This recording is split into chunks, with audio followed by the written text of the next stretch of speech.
Hey, welcome back to English in Silence. I'm Jimmy, your language buddy, who talks way too much about how cool English can be. If this is your first time here, you're in for a treat.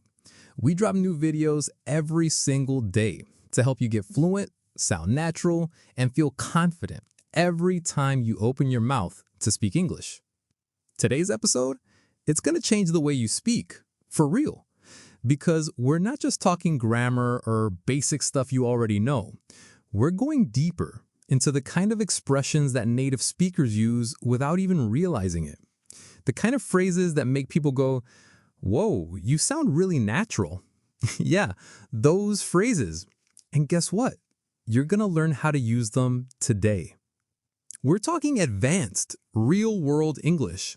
Not robotic, textbook lines, but warm, casual, everyday expressions that fit right into your conversations, whether you're at work, texting a friend, or ordering your third iced coffee of the day. Today, I'll take you through each one.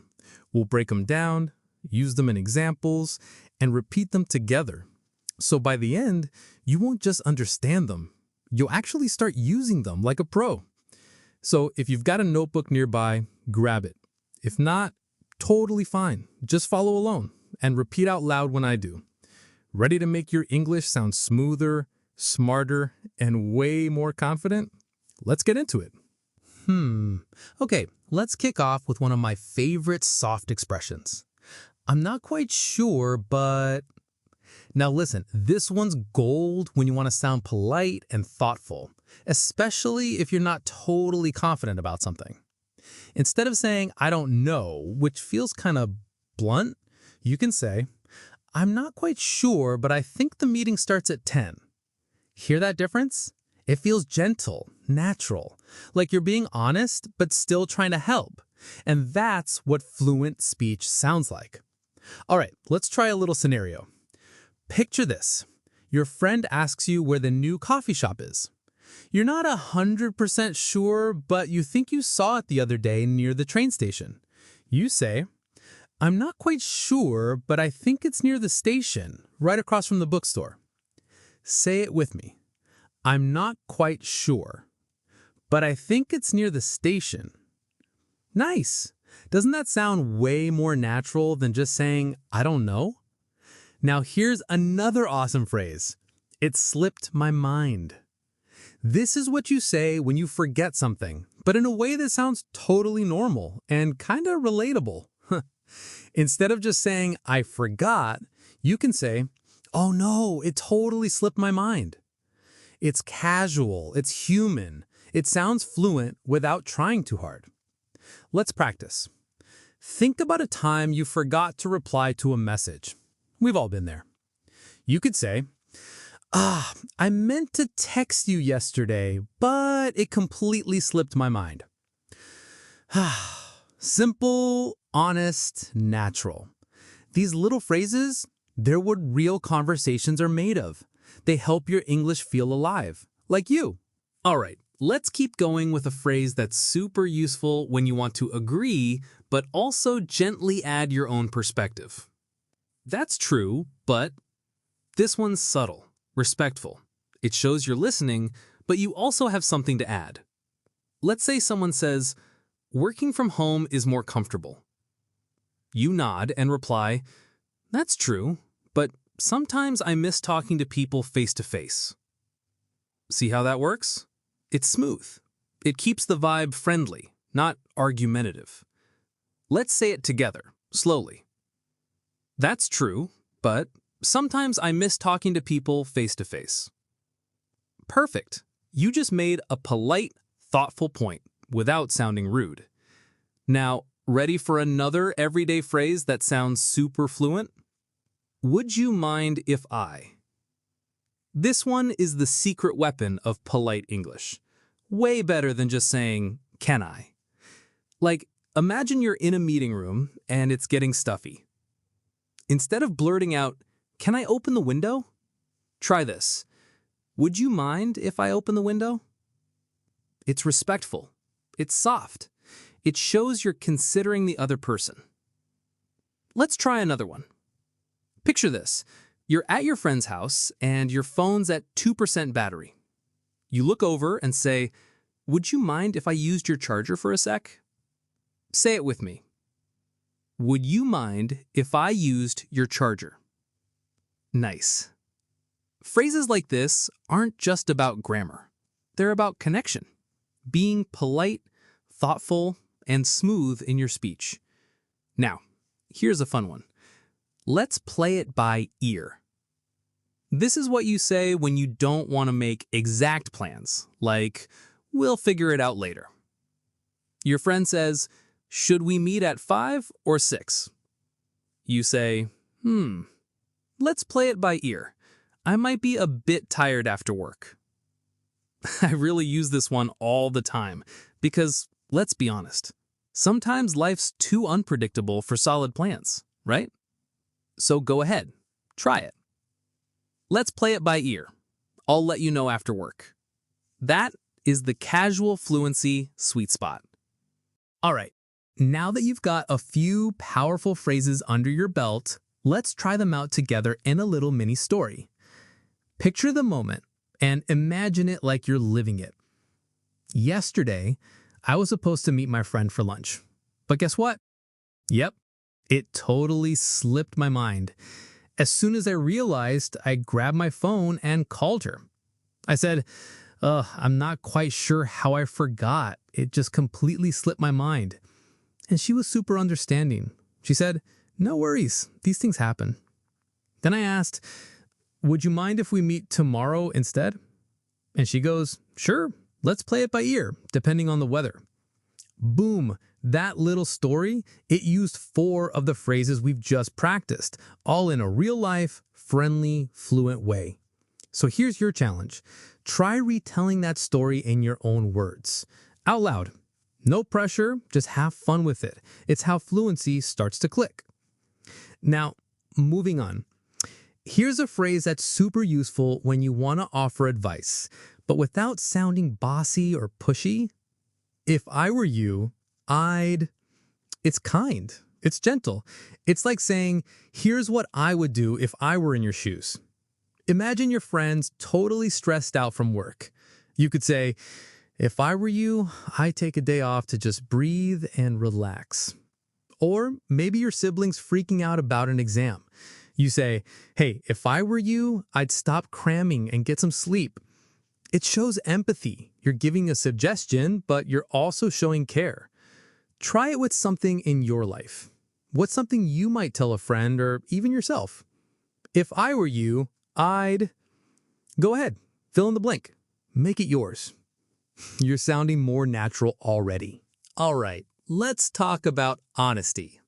Sometimes you want to share your real opinion without sounding rude or hurting someone's feelings, right? That's where this little gem comes in. To be honest, it's soft, it's respectful, it gives people a heads up that you're about to be real with them. Like, imagine someone asks what you thought of a movie, but honestly, you didn't love it. You could say, "To be honest, I found it a bit slow." Not harsh, not mean, just real. Let's take another example. Your friend made you something super spicy, and you're dying inside. You don't want to be rude, but you also can't handle the heat. You say, "To be honest, I'm not a big fan of spicy food, but I really appreciate the effort." See that? You're being honest, but kind. That's what fluency is about. Balance. Okay, now let's say you need time to figure something out. You're not ready to give an answer just yet. Try this one. "Let me get back to you on that." It's such a graceful way to say, "I'm not sure right now." Like maybe someone asks you when the project is due, and you honestly have no idea. You say, "I'm not quite sure about the date. Let me get back to you on that." Or you're in a meeting and someone asks for a detail you need to double check. "Let me get back to you on that after I check my notes." It shows that you're responsible. You're not guessing, you're going to find out and follow up. Okay, time for another practice moment. Picture this. You're at work. Your manager says, "Can you take on a new project?" You take a breath and reply, To be honest, I've got a lot on my plate right now. Let me get back to you on that. Then later, you chat with a coworker and say, if I were you, I'd talk to the manager about our workload. And they say, that's true, but we've still got to hit that deadline. Sound familiar? That whole mini scene, all those phrases, that's how you speak English fluently, like you live in. Let's move into something a little more emotional now. Sometimes all someone needs to hear is, I know how you feel. It's simple, it's powerful. It tells the other person you're not alone. Imagine your friend says, I've been up late every night working. You nod and reply, I know how you feel. I've been running on caffeine all week too. Or someone says, I'm super stressed about exams. You could say, I know how you feel. I used to get so anxious before tests. This phrase creates connection. It makes conversations feel human, warm, supportive. All right, next phrase, super handy when someone needs a second. Bear with me for a moment. Not wait, that's too sharp. This one, it's calm, polite, professional. Let's try a scene. You're on a call and someone asks for a document. You say, could you bear with me for a moment while I pull that up? So much better than just going, hold on. Even at home, say you're cooking and your friend asks you something mid-onion chop. You go, bear with me for a moment, just finishing this. It's a tiny phrase, but it adds grace to your everyday speech. Now, here's another good one, especially when something doesn't go the way you expected. It's not quite what I expected. Oof, been there. You try something new, a dish, a gadget, a movie, and it just misses. You don't want to be mean, but you do want to be honest. Like, imagine you ordered a fancy dessert and it's meh. You say, it's not quite what I expected, but hey, at least it looks cool. Or you buy something online and it arrives looking nothing like the photo. It's not quite what I expected, but I'll give it a shot. This phrase is great when you want to stay polite, but still real. All right, let's talk about transitioning in conversations. You know those moments when someone says something and it reminds you of something else entirely? That's when you slide in with, that reminds me. It's super smooth, it keeps the flow going without sounding random. Like your friend says, I love swimming. You smile and say, that reminds me of summers at the lake when I was a kid. We'd swim until our fingers shriveled. See? No awkward jump, just a gentle, natural shift. Now, here's another phrase that helps when you're not totally sure about something. As far as I know, it means, well, this is what I think is true, but don't quote me. Someone asks, is the shop still open at 8? You say, as far as I know, yeah, they usually close at 8. Or, as far as I know, she's still working on that project. You're not pretending to be an expert, you're just being real. Now, let's blend these into a quick practice story. Imagine this. Your friend says, I'm so nervous about my job interview tomorrow. You nod and go, I know how you feel. I was a nervous wreck before mine. Then you say, bear with me for a moment. I think I still have some notes that help me. As you start digging through your drawer, you smile and go, that reminds me, I once showed up to an interview with no prep at all. Ugh, total disaster. Finally, you add, as far as I know, that company really values curiosity, so ask good questions. See how natural that sounded? That's a real conversation, full of emotion, rhythm, and connection. Now, let's wrap this section with something super useful when you're ending a chat, but want to keep the connection alive. Let's catch up soon. It's friendly, it leaves the door open.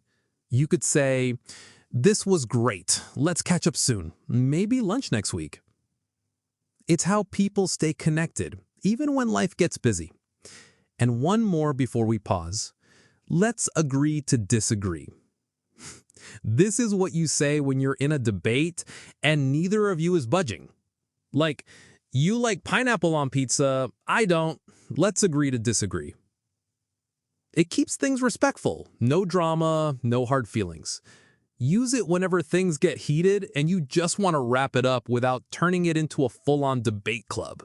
All right, now let's practice putting those phrases into a real conversation. Picture this. You're chatting with a coworker over coffee. They say, "I think working from home is always better." You smile and respond, "Let's agree to disagree. I actually like the office vibe more. Feels less lonely, you know?" Then you check the time and say, "Anyway, I've got a lot on my plate today. Let's catch up soon, yeah?" That's a short, real-life exchange, but so packed with natural phrases and emotion. Now, let's learn a phrase that helps when someone asks you to make a decision, but you're not ready to give an answer right away. Here it is. Let me sleep on it. This doesn't mean you're lazy. It means you want to think it through before committing. Let's say someone offers you a new job or a chance to join a project. You go, that sounds interesting. Let me sleep on it and I'll get back to you tomorrow. That shows maturity, thoughtfulness, and that you take decisions seriously. Here's another example. Your friend's like, "Want to go on a weekend trip?" You're not sure if you'll be free, so you say, "Sounds fun, but let me sleep on it before I confirm." It gives you space to breathe and reply with confidence later. Now, here's another super common phrase that sounds fluent and easygoing. "I'm not sure off the top of my head." That means, I don't know right this second, but I might if I had a sec to think. Let's say someone asks you, "Hey, do you remember John's phone number?" You pause and go, I'm not sure off the top of my head, but I can check my contacts." Or someone asks, "What's the capital of Switzerland?" You blink for a second and say, "I'm not sure off the top of my head, but I think it's Bern." This phrase makes you sound thoughtful and relaxed, not panicked or robotic. It gives you time, and it sounds totally natural. Okay, now for one of my favorite feel-good phrases. You ready? "I'm keeping my fingers crossed." This is what you say when you're really hoping something turns out well, even if you're a bit nervous about it. You could say, "I applied for a scholarship. I'm keeping my fingers crossed." Or, "She's got a big exam tomorrow. I'm keeping my fingers crossed for her." It's warm, it's supportive, it shows you care. Let's try one together. Think of something you're hoping for. Maybe a job, a trip, a reply from someone. Now say it. "I'm keeping my fingers crossed that everything goes well." You just added a little heart to your English. Now, let's switch gears and have a little fun. Ever have someone rushing you when you're clearly not ready yet? Here's your playful, but polite, way to push back. "Hold your horses." Yup, it means wait a minute, but in a way that's light and funny, not rude. Let's say your little brother keeps asking, "Are we going? Are we going? Are we going?" while you're still tying your shoes. You say, "Hold your horses. I haven't even grabbed my phone yet." Or someone's hovering while you're finishing a task. "Hold your horses. I'm almost done here." It's a phrase that shows personality, a little humor, a little sass. Let's act it out real quick. "Are we leaving now? Are we? Hold your horses. I literally just sat down." Oof, classic. These kinds of phrases add texture to your English. They're the spices in your sentence stew. Let's paint another little scene, because you're doing great and real-life practice is everything. Imagine you're chatting with your coworker, and they ask, "So, have you decided about that new project?" You pause, thinking it over, and say, "Not yet. Let me sleep on it. I'll let you know tomorrow." Nice. You sound thoughtful, not rushed. Then they ask, do you know if the budget's been approved? You tilt your head and go, I'm not sure off the top of my head, but I'll check with finance. And as you're about to leave, you both say, well, I'm keeping my fingers crossed for the project approval. Then your boss calls out from across the room, hey, where's that report? You whisper to your friend, hold your horses, I'm working on it. Boom. That entire conversation, totally natural, totally fluent, totally you. Now, let's learn a phrase that helps you express your opinion in a soft, respectful way. If you ask me, it's perfect when you want to share what you think without sounding pushy or dramatic. Let's say you watched the movie that everyone raved about, but you thought it was just okay. You say, if you ask me, the acting was great, but the plot was kind of weak. Or you're talking about team meetings and go, if you ask me, we should just start them 15 minutes earlier. People are already half asleep by 10. See, it keeps your opinion friendly, not forceful.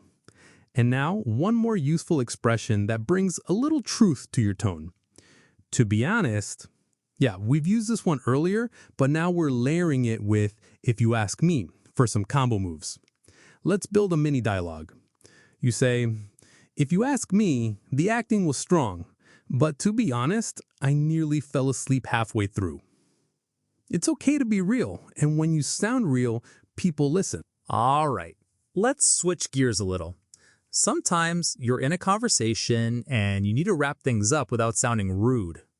Here's a great way to do it. I won't keep you.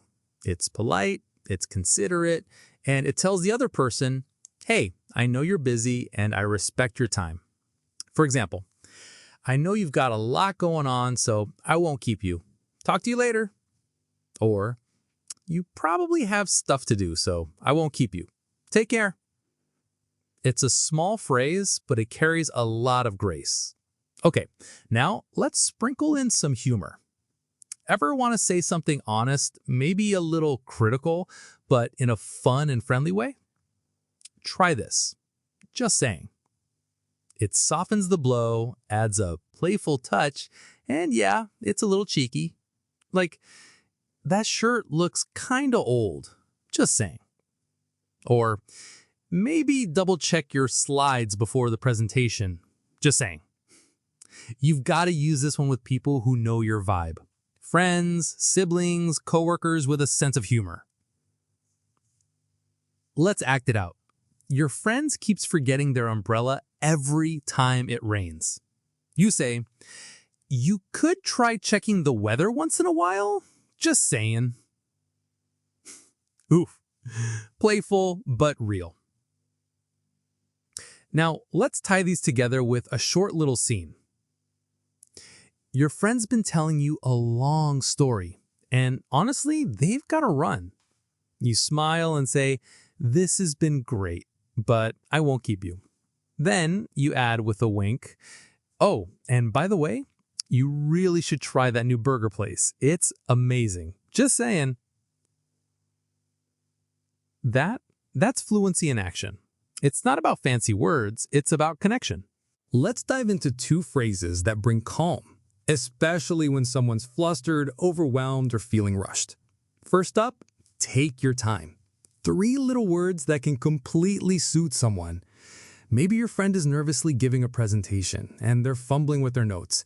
You look at them, smile gently, and say, take your time. You're doing great. Or maybe someone's making a big decision, a job, a move, something stressful. You could say, take your time with it, no pressure. It tells the other person you don't need to rush. I'm here. Now let's talk about a phrase that helps shift perspective when something goes wrong. It's not the end of the world. Because let's be real, sometimes we spill coffee, miss a bus, or totally forget a deadline, and it feels like a disaster. But in truth, it's not. For example, I was late to class again. Ugh. You say, it's not the end of the world. Just show up tomorrow a little earlier. Or, I forgot to email her back. Don't worry, it's not the end of the world. Send it now. Let's try this together. You accidentally knock over your drink. You look down, sigh, and then shrug. Well, it's not the end of the world. This phrase brings perspective. It calms the nerves. It shows emotional intelligence. Now, picture this little exchange. Your friend says, "Oh, I forgot to book the tickets." You reply, "Take your time. We can still check other options. It's not the end of the world." Then they start apologizing like crazy, and you gently add, with a smile, "Hey, relax. Just saying." Boom. Supportive. Real fluent. Okay, let's talk about when you really agree with someone, like wholeheartedly. Instead of just saying, "Yeah, totally. Try this." You can say that again. It's bold, it's fun, it means you're completely on the same page. Your friend goes, "This weather is just perfect." And you go, "You can say that again." Or, "She's such a talented singer." You nod and say, "You can say that again. She gave me goosebumps." It adds personality to your response. Way more flavor than just, "Yup." Next up, a phrase that's short, sweet, and super useful when things are going well, but it's still early. So far, so good. This is what you say when someone asks how things are going and you don't want to jinx it. For example, "How's your new job?" "So far, so good. I've survived week 1. Or, "How's the project coming along?" "So far, so good. Just ironing out the last few details." It's a little cautious, but optimistic. Now, what if something is just ridiculously easy? You say, "It's a piece of cake." No, not actual cake, though that'd be nice. This idiom means it was super easy, like no problem at all. For example, "Was the test hard?" "Nope, it was a piece of cake." Or, "How was your driving exam?" "Piece of cake." You can even encourage someone else. "Don't stress about the interview. You've got this. It'll be a piece of cake." Let's make it stick with a little dialogue. "Friend, this weather is so nice today." You. You can say that again. "Friend, how's your new gym routine?" You smile. "So far, so good. Actually, it's a piece of cake compared to what I expected." Look at you, weaving fluency into casual chat like it's nothing. Now let's talk about a really graceful way to disagree without sounding pushy or dismissive. Here it is. "I see your point, but..." This phrase says, "Hey, I hear you, but I've got a different take." For example, your friend says, "We should launch the product now." You nod and reply, "I see your point, but I think we should wait until next week. Timing's everything." Or, "I see your point, but there's another side we haven't considered yet." You're not shutting them down. You're inviting dialogue. That's mature, fluent communication. Now, let's flip things. What if something happens that totally catches you off guard? Use this phrase, "out of the blue." It means completely unexpected, like no warning at all. You might say, "He messaged me out of the blue after 3 years. I couldn't believe it." Or, "She showed up at my door out of the blue." It's a storytelling booster, adds drama in the best way. Now, let's try these two phrases in a quick, natural scene. Coworker, "The client changed their mind out of the blue." You respond, "I see your point, but maybe it's for the better. We've got more flexibility now." Right there, fluent, composed, and full of emotional intelligence. Use "I see your point" when you want to keep peace and express yourself. And "out of the blue" when life throws those totally unexpected curveballs, which, let's be honest, happens a lot, right? Let's talk about saying no to something without being negative. Because you know what? You're allowed to not like something. But the way you say it, that's where fluency shines. Try this phrase. It's not my cup of tea. It means I don't really enjoy that, but in a super polite, chill way. Like your friend says, let's go see that new horror movie. You smile and go, horror's not really my cup of tea. I'd rather not sleep with the lights on tonight. Or someone asks, do you want to hit the club this weekend? You say, not my cup of tea. I'm more of a cozy cafe kind of person. You're expressing preference with kindness and calm. Now for something beautiful, emotionally rich, deep. It means the world to me. This is what you say when something really matters, when it touches you personally. Someone supports you when you're down. You say, your message meant the world to me. Thank you. Or, spending time with my family means the world to me. This phrase adds emotional weight. It turns a casual sentence into something powerful, something felt. Let's blend the two in a little scene. Your friend says, let's get concert tickets, front row. You laugh. Honestly, loud concerts aren't my cup of tea. I get overstimulated like a cat at a rave. They nod and say, no worries, we can do something else. You smile and reply, thanks for understanding. That seriously means the world to me. Whew, that is fluent conversation. Thoughtful, honest, and emotionally connected. You're not just learning English here, you're learning how to speak with heart. Let's say someone asks you a really personal question, or something that's just too complicated to explain right now. Instead of getting awkward or defensive, you can simply say, it's a long story. Boom, just like that. You set a boundary. Let's say someone asks, hey, why'd you quit that job so suddenly? You take a breath and say, it's a long story. Or someone asks, why aren't you and Alex talking anymore? You raise an eyebrow and say, it's a long story. Half laugh. Translation, I'm not getting into that right now. And that's totally okay. This phrase gives you space. It lets you move on without oversharing or sounding rude. Now, here's a phrase that's full of encouragement and optimism. Better late than never. This one's perfect for those moments when something finally happens, even if it took way too long. Like, he finally apologized after 3 months. Well, better late than never. Or, I didn't start working out until I turned 40. Hey, better late than never. It's kind. It's hopeful. It says, you showed up, and that matters. Let's act out a quick little scene.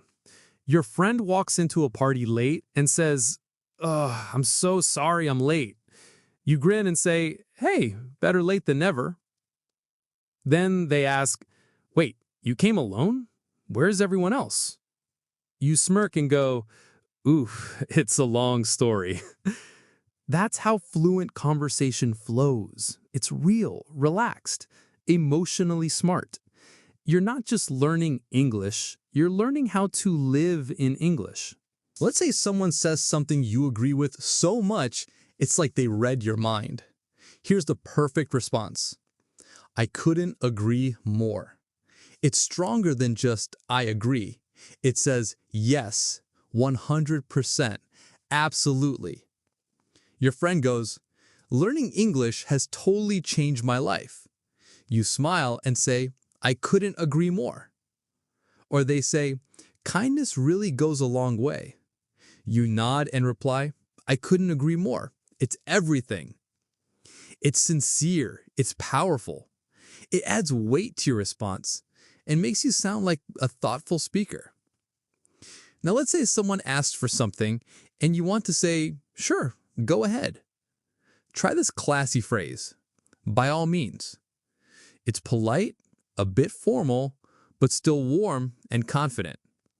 Your colleague asks, can I borrow your pen for a sec? You go, by all means. Or someone says, do you mind if I sit here? You smile and say, by all means, go for it. It's like saying absolutely, but with a little more polish. Now here's a phrase that's perfect when you want to get back on track in a conversation.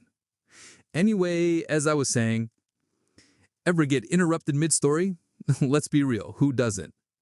This is your graceful way to bring it back. Friend, sorry, didn't mean to cut you off. You smile, no worries. Anyway, as I was saying, we should really plan the trip before prices go up. It keeps things moving without sounding annoyed or pushy. You're just steering the ship. Now, let's tie these together in a mini moment. Coworker, I think being polite in English really makes a difference. You nod, I couldn't agree more. They ask, mind if I use your notebook? You smile, by all means. A moment passes, you gently return. Anyway, as I was saying, learning phrases like these really helps in everyday conversations. That's it. Smooth, natural, connected. And finally, here's a sweet little phrase for when someone's about to open up. I'm all ears. It means I'm listening. I'm here. You've got my full attention. Friend, I need to talk about something. You say, I'm all ears.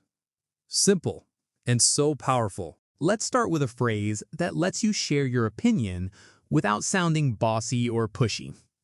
If you ask me. This one's gentle.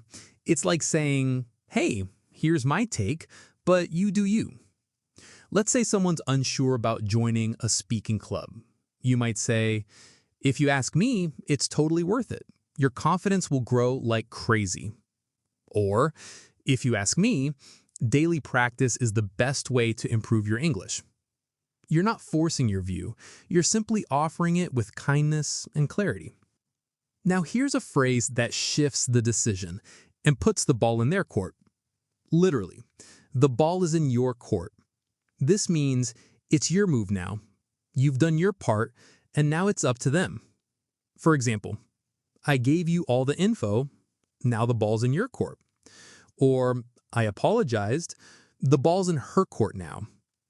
It shows responsibility, respect, and that you're not going to chase someone down for a reply. Let's put these into a scene. Friend, I've been thinking about joining that English club, but I'm not sure. You reply, if you ask me, you should definitely go for it. But hey, the ball's in your court.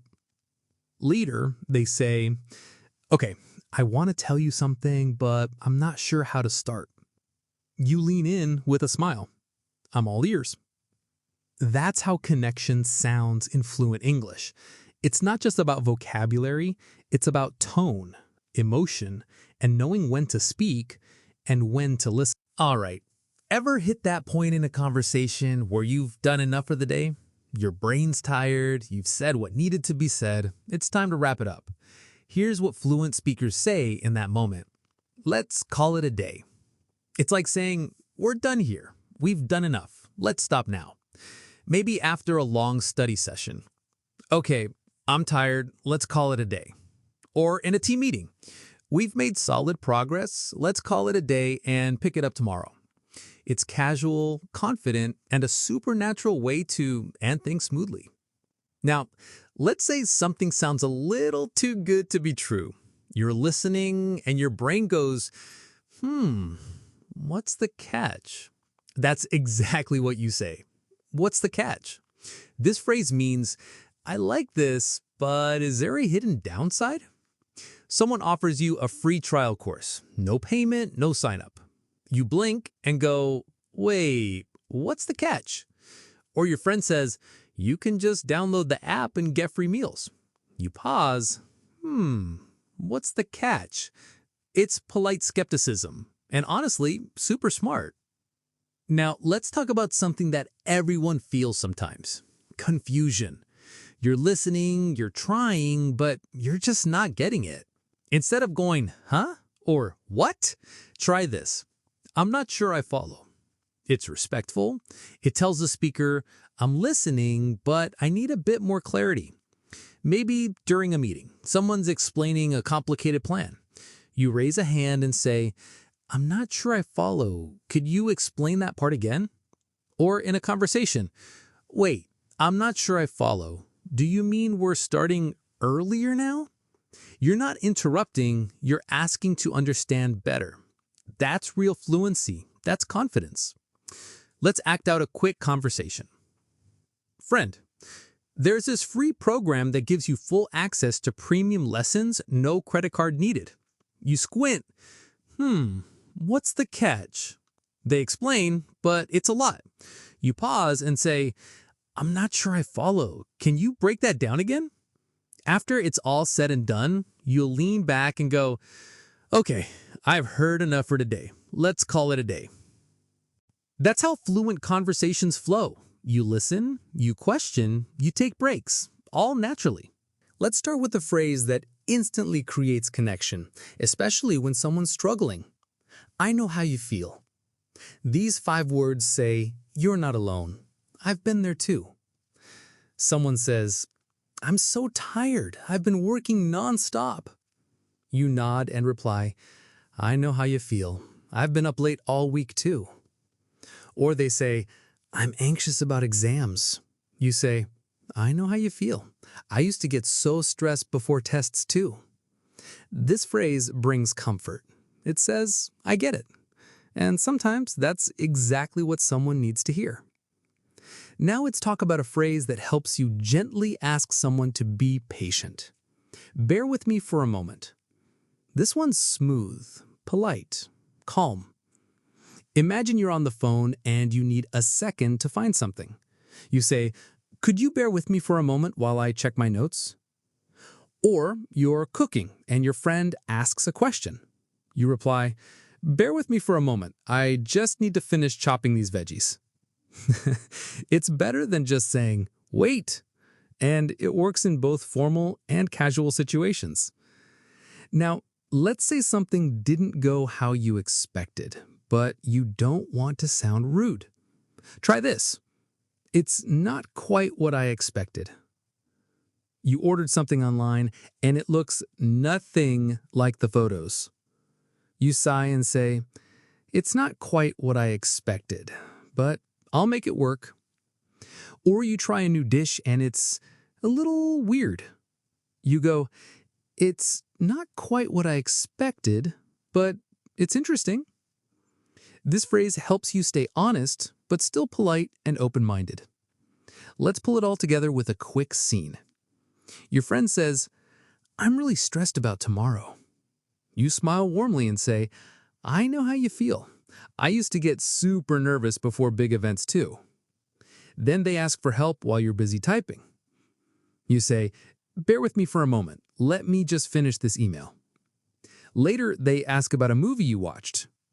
You shrug and go, it's not quite what I expected, but it wasn't terrible. That whole exchange, calm, honest, connected. That's real fluency in action. All right, we've covered a lot of powerful expressions today, but let's close with a few more that'll make your English even more smooth, socially smart, and full of personality.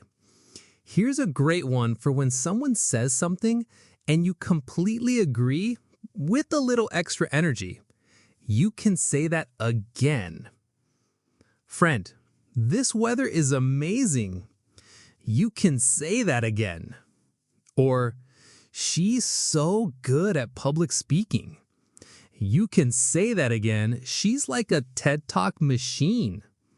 Adds emphasis and vibe to your agreement.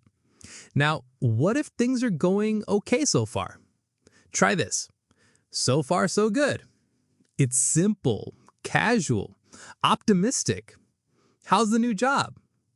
So far, so good. How's your recovery? So far, so good. Still taking it slow. It says, Things aren't perfect, but hey, we're doing all right. Now, one of the most fun expressions of them all, it's a piece of cake. Translation, it was easy, like laughably easy. Was the test hard? Nah, it was a piece of cake. You already finished the project? Yep, piece of cake. Or even to encourage someone. Don't worry, once you get the hang of it, speaking English will be a piece of cake. Say it with confidence, even if you're still learning. That's how you become fluent. Let's do a quick little scene to wrap this all up. Friend, this weather is perfect. You say, you can say that again. They ask, how's your new gym routine? You grin. So far, so good. Actually, it's been a piece of cake. That's fluency in motion. That's you sounding real, relatable, and confident. You've just learned dozens of real, natural English expressions, the kind that native speakers use every day without thinking. But more importantly, you've practiced how to say them with emotion, rhythm, and connection. Because English fluency isn't just about words. It's about timing, tone, and knowing how to express yourself in a way that feels real. And trust me, the more you practice like this, the more fluent, confident, and natural you'll sound. So keep repeating these phrases. Use them in your daily life. Try them out loud. Write your own examples. Act them out with friends. You've got this. And hey, if this video helped you out, don't forget to hit subscribe and tap the bell so you never miss another lesson. We're here for you every single day, helping you speak better, feel bolder, and love learning English just a little more. Until next time, happy learning and keep speaking with confidence.